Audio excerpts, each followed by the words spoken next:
বাজারে গেলাম কালকে রাত্রে, আমার বৌমা আমার বললো যে বাবা যদি ভালো ফলি মাছ পান তো ফলি মাছ আনেন, আমরা কুপ্তা বানাই খাইবো। কিন্তু কুপ্তা বানাই খাবো, বৌমা আর শখ করলো, বাসার সবাই ওর সাথে তাল দিল। তা আমি সকালবেলা যাই যে এই ফলি মাছগুলো দেখছেন, এক একটা মাছ কত বড়, কত বড় বড় মাছ। এই ফলি মাছগুলো আমি নিয়ে আসলাম আমার বৌমা যাতে কুপ্তা বানিয়ে সবার খাওয়াইতে পারে, সকলের পছন্দ হয়। এই জন্য এই কুপ্তা বানানোর জন্য এই ফলি মাছগুলো কিনে আনলাম। আপনাকে সকলের নিমন্ত্রণ।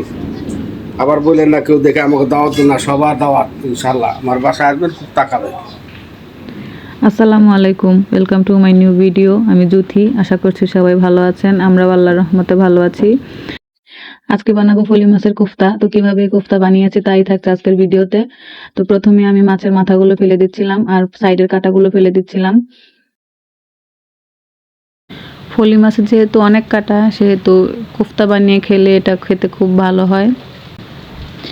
এই যে এখানে আমি সাইডের কাঁটাগুলো সব ফেলে দিয়েছিলাম, ভালো করে ধুয়ে নিয়েছি। এক বাটি পেঁয়াজ, ধনেপাতা, কাঁচামরিচ, আদা, রসুন, জিরে এগুলো সব নিয়ে নিয়েছি। আর এখানে আমি মাছের চামড়াটা খুব ভালোভাবে ছাড়িয়ে নিচ্ছিলাম।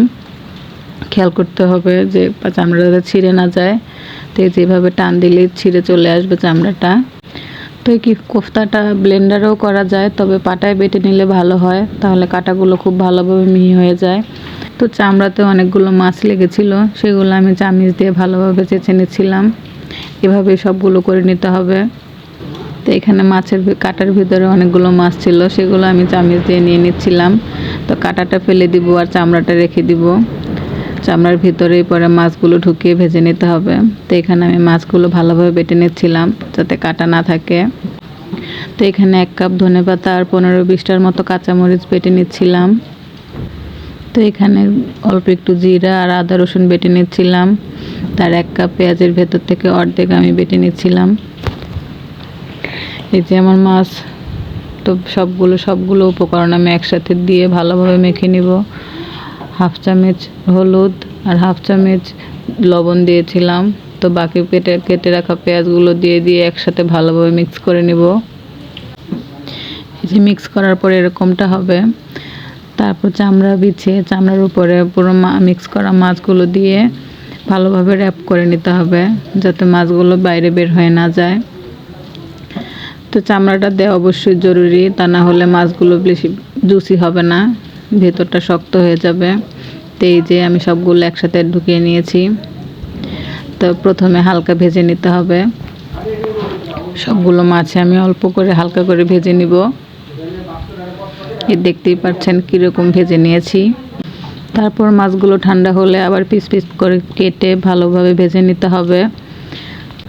আমাদের বাসায় সবাই এরকম শুকনা খেতেই পছন্দ করে, তা আমরা শুকনায় রেখেছি। তো ইচ্ছা করলে এটা ভুনা করেও খাওয়া যায়। তো এই কোফতাটা খেতে অনেক সুস্বাদু হয়।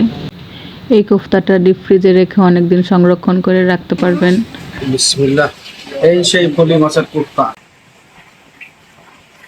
ফলি মাছের কোফতা খুব সুস্বাদু। তো আজকে এ পর্যন্তই। আশা করছি সবার ভিডিওটি ভালো লেগেছে। সবাই ভালো থাকবেন। আল্লাহ হাফেজ। আসসালামু আলাইকুম।